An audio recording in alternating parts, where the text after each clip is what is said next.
humans have always tried to use history to support their current agenda, right? Yeah. And this is just that happening on a scientific level. Yes, but it's so petty. Yeah. It's so not productive, is it? And it's such a waste of time. How much more interesting it would be, rather than archaeology simply trying to dismiss me as a crank, as a pseudoscientist, and as a supporter of racism and white supremacy. Why not get to grips a bit with the ideas that are involved here? Why not consider the possibility that there might be a lost civilization deep in our background? The Ice Age was a very strange time. It was a very tumultuous time. And the end of the Ice Age was a huge global cataclysm. There's just no doubt about that whatsoever. And weirdly, the beginnings of what archaeologists think of as civilization begin immediately after the end of the Ice Age, 11,600 years ago, Göbekli Tepe in Turkey, the appearance of agriculture there. I think what we're looking at is a reboot of civilization at the end of the Ice Age. I think something was lost during the Ice Age. There were survivors. They attempted to reboot, and we're seeing the evidence for that. I don't think we're seeing the origins of civilization at the end of the Ice Age. I think we're seeing a reboot of a civilization that existed previously. Now, why don't they go to the locations you went at each episode of the series and have these conversations with you? Because it's fascinating. You went on location in so many different places around the world. Wouldn't that be a way to debate you? And I know you've asked for someone to let me be you. clear about that. Well, yes. First of all, I'm very willing to debate. There is a particular archaeologist who's called John Hoops at the University of Kansas, who's been stalking my work for 30 years, very much involved in a pseudo-archaeologist and pseudo-scientist thing, and who even before the Netflix series was released, had Kansas University put out a press release saying that he was ready to talk to the press about how my work supports racism and white supremacy. This is even before he's seen the series, a series which, once he's seen it, he discovers that there is actually no mention of race whatsoever in the series.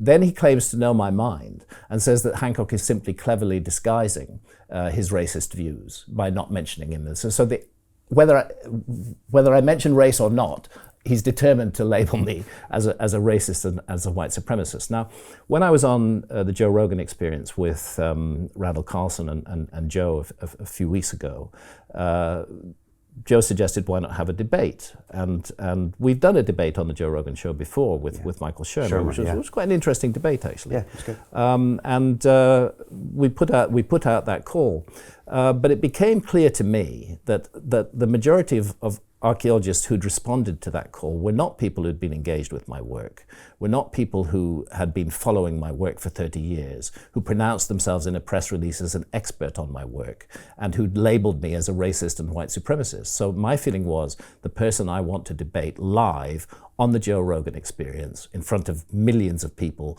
is John Hoops from the University of Kansas. Let him put his money where his mouth is. He's been saying all these things about me from behind his keyboard. He's been doing everything possible to smear my name and my reputation. If he really feels strongly about it, if he really has something to support what he's saying, let him sit in front of me in a live recorded debate. Let him sit in front of me and we'll talk it out face to face. So I issued that invitation and he immediately declined. He says, I have nothing to debate with you. I don't debate metaphysics with science. But he's willing to spend 30 years smearing my work, but he's not willing to meet me face to face. That, in my view, I call a spade a spade. That is cowardice. That is intellectual cowardice. The unwillingness to back up one's loud mouth in a face-to-face encounter is cowardice.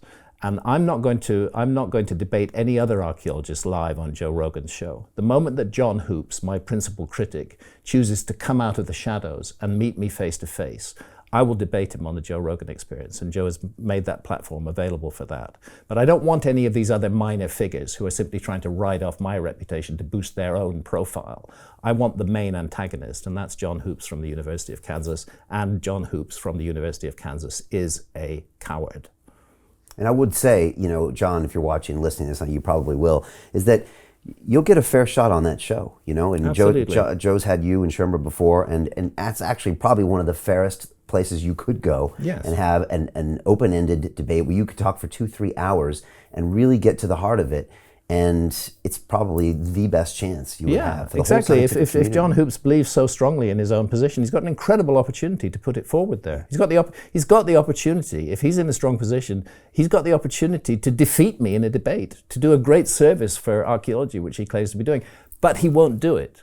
And that speaks to me of something very strange about this individual and about archaeology in general, because the best way to sort out a disagreement like this is face-to-face in a 3-hour conversation. Then the weaknesses and flaws in each side will become apparent. They can't be hidden in any way. And I'm ready for that, but unfortunately, my principal archaeological critic, John Hoops from the University of Kansas, is too cowardly to participate in that debate.